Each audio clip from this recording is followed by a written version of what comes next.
Becky here from 168 Fitness.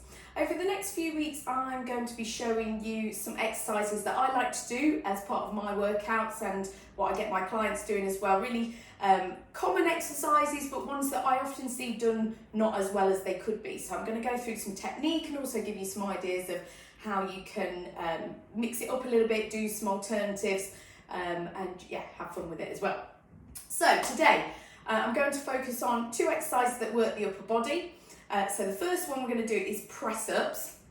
So press-ups, you need to be on the floor. Now, if I was going to do press-ups, I would most likely do them on my knees because I know that I'm not as strong in my upper body, so I need perhaps to just make it a little bit more manageable for me, and I can get lower to the floor, which is going to work more muscles in a better way. So it's going to be quality rather than just trying to do a harder version that I'm not quite ready. Think that's like trying to get your body to sprint before you can actually run.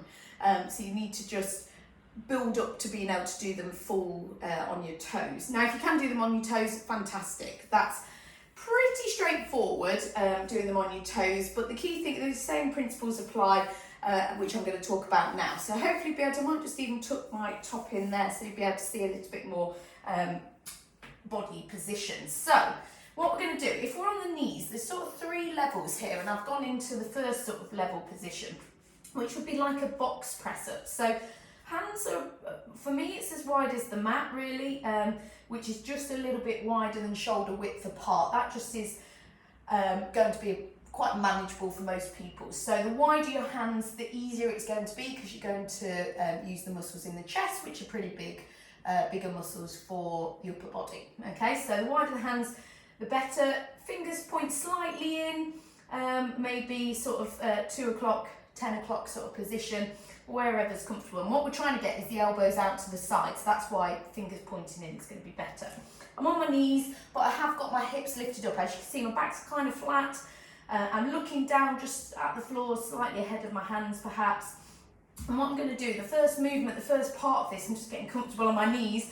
The first part of this is that the elbows are going to bend. So as you can see, the elbows are bending. I'm staying pretty strong in the middle. I've not really moved there other than the elbows bending. I'm going to get here. I'm doing it really slow, which makes it harder. I'm going to get here,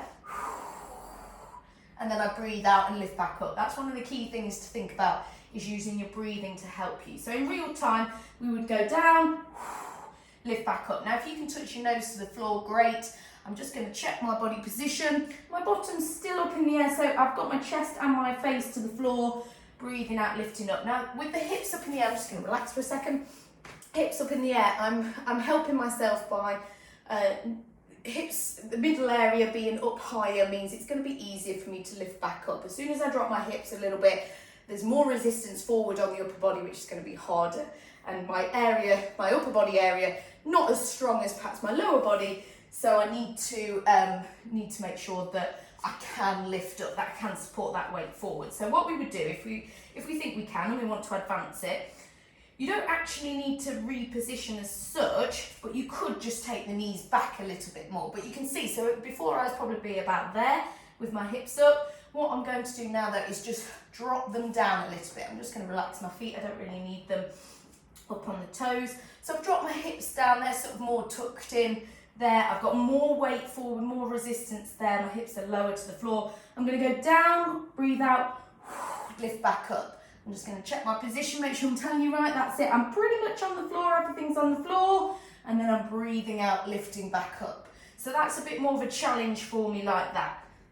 Down, tummy to the floor as well this time. Breathe out, lift up. And that's going to get me more of a workout in the upper body. I'm going to get stronger as a result for doing that. Now, obviously, like I said, you can do your toes press up, but the same principle, full press up, applies.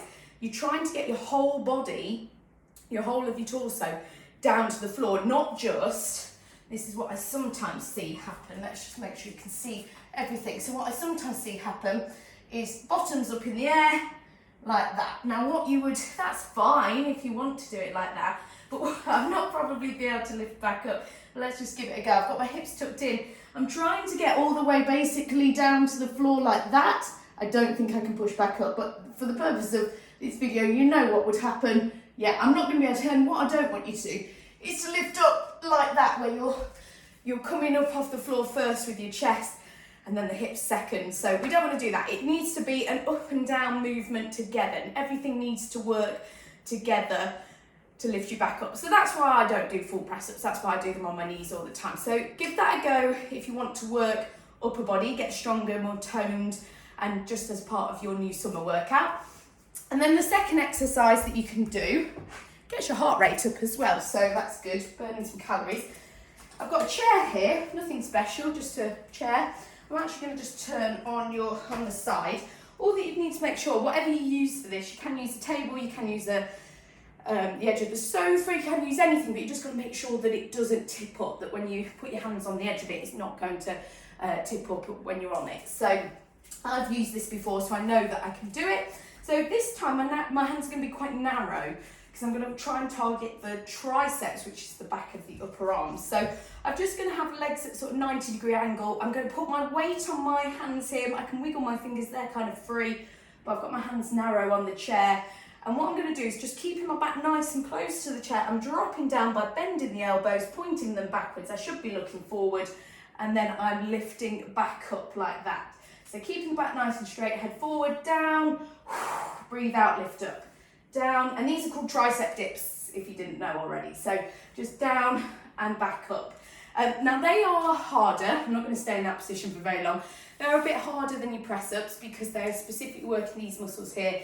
They're smaller, perhaps a bit weaker as well, because we don't often use them as much, but it's a really good exercise for toning those areas and for getting stronger, and yeah, a bit different to some other exercises. They do get your wrists a little bit, so do the press ups, so you might not want to do as many of them as maybe things like squats and lunges and stuff, but it's worth just incorporating into your workout every now and again, especially if we're thinking about summer and toning key areas and getting stronger as well, things like that. So give those a go. There are alternatives. There's loads of different exercises you can do with dumbbells. I'm trying to keep it sort of body weight exercises so that everyone can do them. Let me know if you need any alternatives or want to ask any questions. I'll be back next week with some more exercises focusing on the middle area next week, so join me for that.